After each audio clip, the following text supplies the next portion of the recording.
حضرت خضر علیہ السلام کہیں جا رہے تھے اور وہ بھورے تھے۔ ان کے پاس کسی قسم کا ساز و سامان یا رقم نہیں تھی، بالکل خالی ہاتھ تھے۔ راستے میں انہیں ایک فقیر ملا۔ فقیر نے حضرت خضر علیہ السلام سے کہا کہ مجھے خدا کے نام پر کچھ دے دو۔ حضرت خضر علیہ السلام نے جواب دیا کہ میرے پاس تو کچھ بھی نہیں ہے۔ اس فقیر نے پھر کہا کہ مجھے اللہ کے نام پر کچھ دو۔ حضرت خضر علیہ السلام نے جواب دیا کہ میں اسی خدا کا نام لے کر کہتا ہوں کہ میرے پاس کچھ بھی نہیں ہے، میرے سامنے اتنا عظیم نام نہ لو۔ اس فقیر کے پھر کہنے پر حضرت خضر علیہ السلام نے جواب دیا کہ اس نام کی وجہ سے میں تمہیں خالی ہاتھ نہیں بھیج سکتا۔ تم ایک کام کرو، میرے گلے میں توق ڈالو اور مجھے بازار لے جا کر چھٹ کر دو اور میری قیمت اللہ کے نام پر لے لو۔ اس فقیر کو کیا پتا کہ یہ اللہ کا برگزیدہ نبی ہے۔ اس فقیر نے کچھ سوچے سمجھے بغیر حضرت خضر علیہ السلام کے گلے میں توق ڈال دیا اور بازار لے جا کر اعلان کیا کہ اس بورے کو کون خریدے گا۔ منڈی کے خریداروں میں ایک برا آدمی بھی تھا۔ اس نے اپنے دل میں سوچا کہ یہ شخص تو برا ہے اور کام کرنے کے قابل نہیں ہے۔ اگر کسی اور نے اسے خرید لیا تو اس سے کام لینے کی کوشش میں اس پر ظلم کرے گا، لہٰذا اسے میں ہی خرید لیتا ہوں۔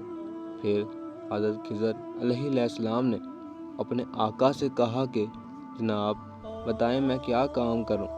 آقا نے کہا کوئی کام نہیں، تم جا کر آرام کرو۔ بہت اصرار پر اس نے کہا کہ اس کونے میں جو پتھر پڑے ہیں اسے اٹھا کر حویلی کے دوسرے کونے میں رکھ دو۔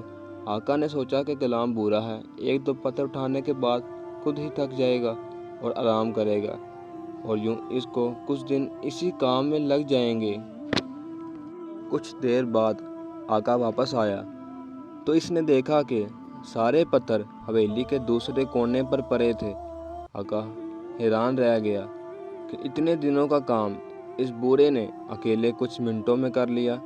آقا نے حیران ہو کر پوچھا کہ تم کیا چیز ہو اور کون ہو؟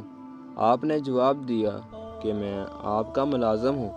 کافی دنوں کے بعد اس بوڑھے آقا نے آپ سے کہا کہ یہ دیوار بہت پرانی ہو گئی ہے، اسے گرا کر نئی دیوار بنا دو۔ یہ کہہ کر آقا ایک کونے میں چھپ گیا تاکہ وہ دیکھ سکے کہ آپ کیسے کام کرتے ہیں۔ پھر حضرت خضر علیہ السلام نے دیوار گرائی، گاڑا بنایا اور ایک پتھر کو گاڑا لگا کر دیوار بنانے کے لیے رکھ دیا، اور پھر پتھروں کو اشارہ کیا تو پتھر ترتیب سے دیوار پر لگنا شروع ہو گئے۔ بوڑھے آقا نے یہ منظر دیکھ لیا اور بڑی حیرت سے آپ سے پوچھا کہ آپ کون ہیں؟ آپ نے جواب دیا کہ میں آپ کا ملازم ہوں۔ اس بوڑھے آقا نے کہا کہ خدا کے لیے مجھے بتائیں کہ آپ کون ہیں؟ حضرت خضر علیہ السلام نے جواب دیا کہ میں بالکل بھی آپ کو نہ بتاتا، لیکن آپ نے خدا کا نام لے لیا ہے اور اس لیے اس عظیم ہستی کے نام کی وجہ سے بتا دیتا ہوں کہ میں خضر علیہ السلام ہوں۔ وہ بوڑھا ڈر گیا اور کہنے لگا کہ مجھ سے گستاخی ہو گئی ہے، آپ اللہ کے نبی ہیں، آپ آزاد ہیں۔